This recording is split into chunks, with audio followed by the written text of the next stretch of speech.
I just think that one of the things you said at the very beginning, you talked about a profound ripple, and it really struck me that we do have an opportunity to create a profound ripple in our community for future generations, and so that really touched me.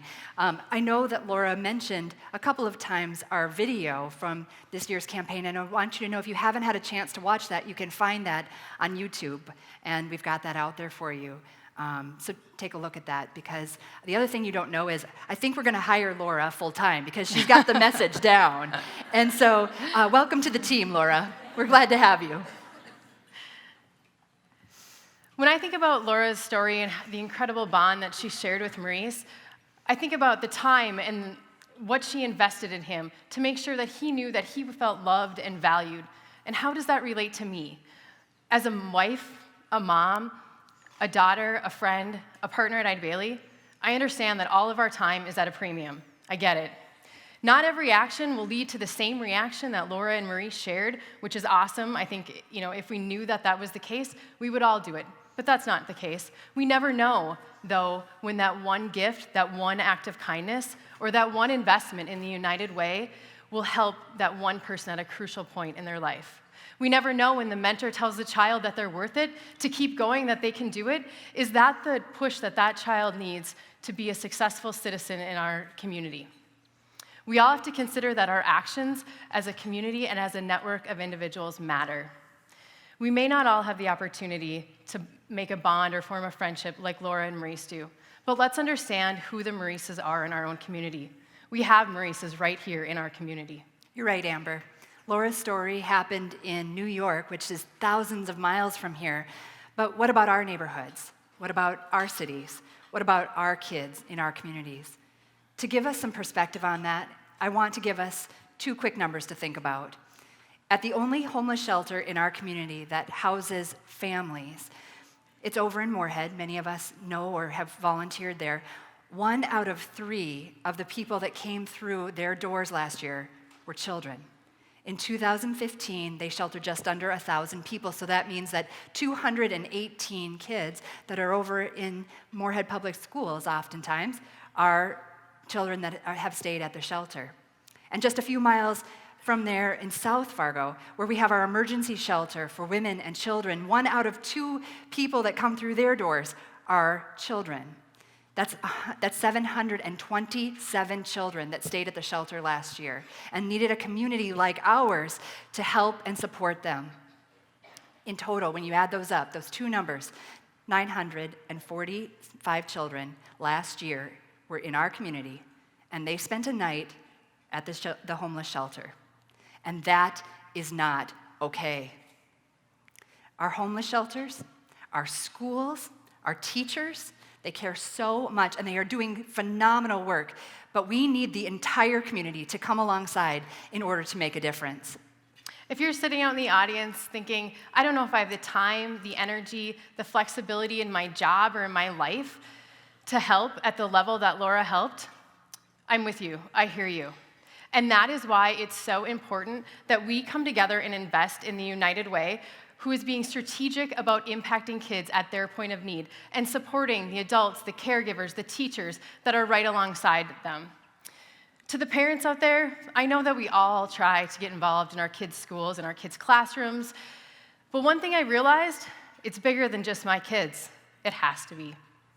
Helping all kids to know kindness, to feel love, and have the opportunity to excel and grow to their full potential, that's not a school issue.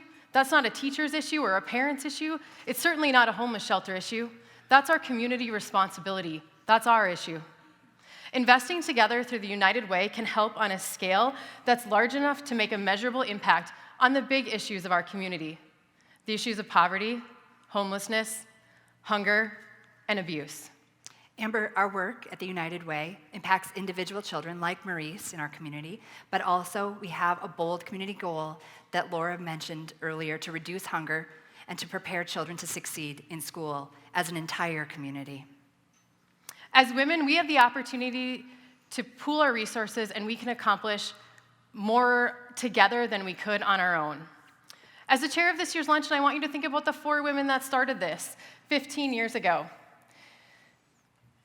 to think about their vision for women in philanthropy. They asked us as women to step up and be leaders. And when I think about this, it's a little bit crazy. I've never known a life where women weren't a part of philanthropy or asked to be leaders.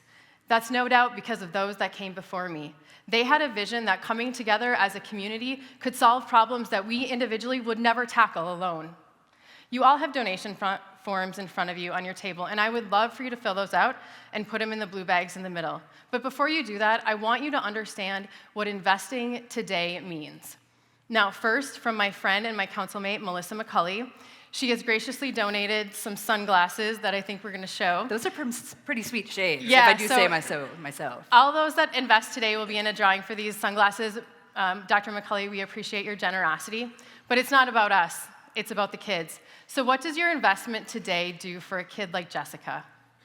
Giving a gift today would help Jessica, a child like Jessica that we'll see on the screen, a safe and nurturing child care center that isn't just a place to go, but it's a place for her to grow and learn and have fun with her friends. She'll be able to have a stable home where she'll be able to go and have a bed at night, and she'll be able to get that rest that she needs in order to be able to go to school and feel safe the next day. And she'll have healthy meals that will give her the energy she needs, the nourishment she needs in order to be ready for school. Meals that are maybe served at the shelter, or maybe her mom would pick them up at the emergency food pantry on the way home from her work. But most importantly, your investment in Jessica and her life will break the cycle of poverty that perhaps her grandmother and perhaps her mother have been struggling in and struggling to overcome. So let's break down what Kristi said a little bit. An investment of $75 today means that 5 kids like Jessica go to school on the first day with backpacks full of all the supplies that they need. They won't have any anxiety or embarrassment that they don't have what they need to succeed in school. $75 takes care of 5 kids on the first day of school. An investment of $300 means that 60 kids on Fridays during school go home with a backpack full of snacks and food. Much like Maurice, they may not have that at home. They show up on Monday morning fed and ready to learn. Those are meals that they otherwise wouldn't have had. $300 feeds 60 kids during the school year. An investment of $600, which is now our women's leadership level, which you can do individually or collectively as a table, means that a girl like Jessica is going to go to a child care center where she is nurtured, she is loved, she is cared for, she is taught kindness, and most of all, she is ready for that first day of school. She starts where she's supposed to start. She's not behind. She's right where she needs to be because those child care centers got her ready for that. $600 means that Jessica's mom gets a child care scholarship and she can drop her kid off at a child care center that's safe and is going to get her ready for life.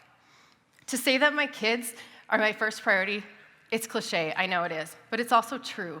And the things that the United Way is doing for other kids in our community, those are the same things that I'm trying to strive for my kids, and most of you are out there too. I invest so that all moms and dads have the same opportunities to give their children, so that those children can grow and be the next generation of this amazing community. Laura said that at the age of 11, Maurice believed that his life was doomed. He was perhaps going to have to go into the family business.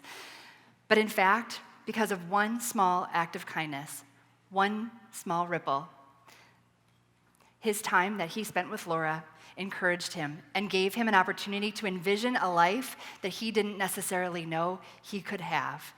He could dream of a life of possibilities. And today, you have the opportunity to create a ripple, to create a different future for kids like Maurice, who may be stuck or entangled in that cycle of poverty.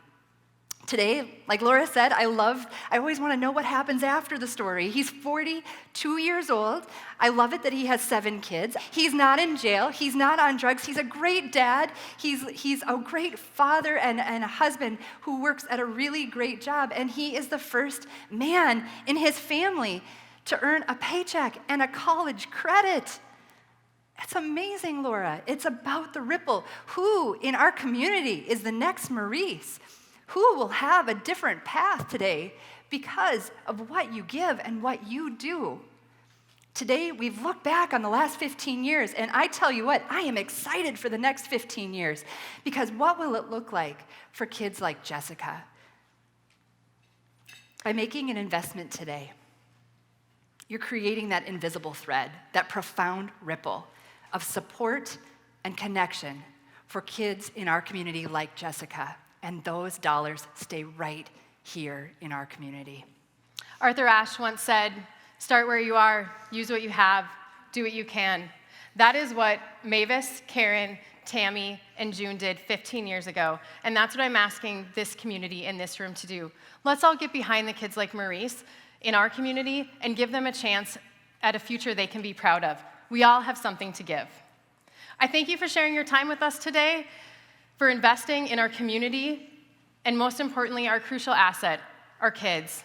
Thank you very much. If you have silent auction items, they'll be out in the lobby area, and enjoy your day. Thanks for coming.